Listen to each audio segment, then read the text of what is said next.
Hi guys! Welcome back to my YouTube channel. So, kamusta po kayo? Kamusta ang lahat? Kamusta yung araw nyo? So, panibagong araw, panibagong video tutorial na naman ang i-share natin sa inyo dito mga kaibigan. So guys, pag-uusapan natin dito si violations. Alam nyo ba guys na si violations talaga is talaga kahit saan ano na yan. Kahit mapatiktok ka man, YouTube ka man, napaka ano talaga ni violations. Is number one rule talaga ng ano nila yan. So, pag-uusapan natin kung paano natin i-check ang ating mga violations or kung meron tayong mga copyright issues against kay Facebook community guidelines.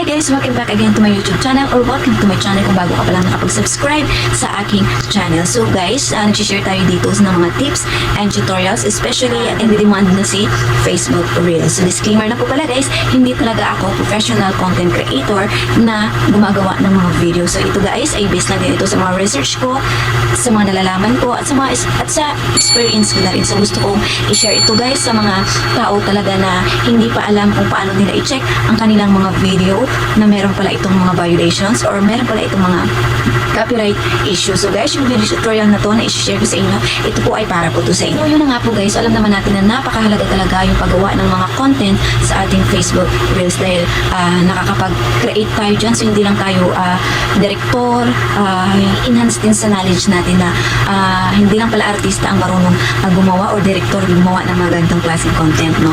So kahit sa mga ordinary is pwede rin makapag-create ng mga video na ina-upload nila sa kanilang Facebook Reels.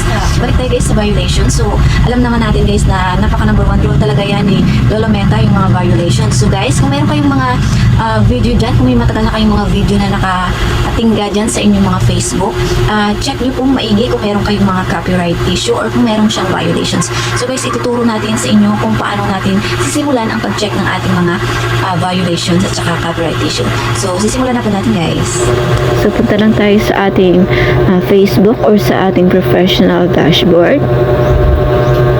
Ayan. So, scroll down nyo lang guys. So, hahanapin nyo lang doon si settings. Then, once na makita nyo si settings, so, i-click nyo lang po ulit yan para ma-check natin or para makita natin yung under kay settings. So, pindutin natin ulit si settings guys. Then, makikita natin si help and support. Then, under kay help and support, pipindutin natin si support inbox. So, ayan na yung dalawa.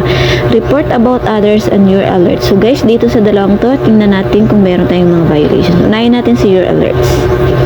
So, titingnan natin kung meron tayong mga violations sa ating mga videos or sa ating mga content sa pagre-reels.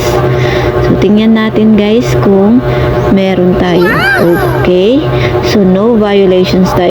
So, pupunta tayo sa isa pang ano natin. So, dito tayo kay report about others. So, titingnan natin kung meron tayong mga violations or na copyright issues sa mga previous videos natin sa ating personal account. Okay, no violations. So, wala tayong mga violations guys. So, malinis po lahat. So, meron pa tayong way kung paano din natin ma-check kung ang ating mga video reels ay meron din siyang naka-mute or no-muted video reels. So, pupunta lang po tayo sa ating profile. So, hanapin natin si ayan, profile natin. Then, under kay profile, pipindutin natin si Reels. So, titignan natin yung mga Reels natin kung meron naka-muted or merong naka-mute. So, ayan. So, check nyo guys.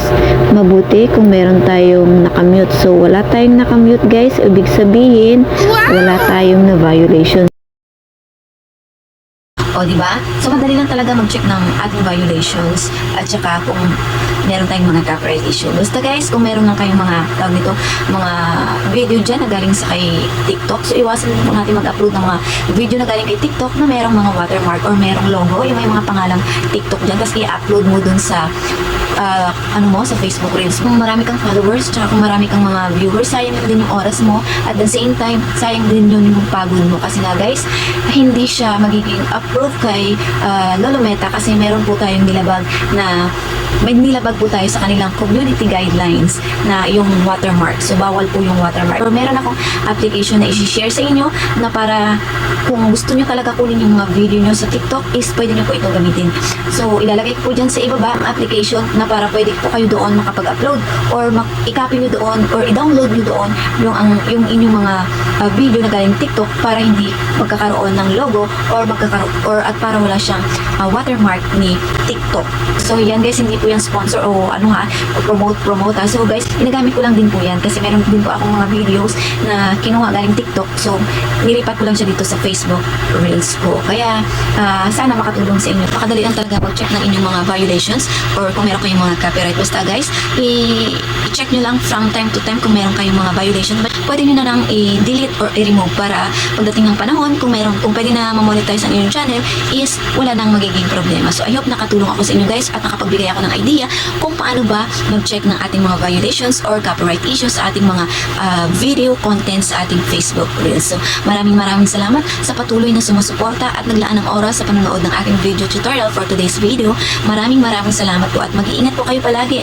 So guys, aabangan nyo yung kasunod natin na video tutorial kung paano ba natin tatanggalin ng step by step yung mga violations natin. Okay? So, have a nice day and God bless sa inyong lahat. So, don't forget to like, share, comment, and subscribe to my YouTube channel para updated kayo sa mga video tutorial na aking i-upload dito sa YouTube channel ko. So, see you and bye-bye.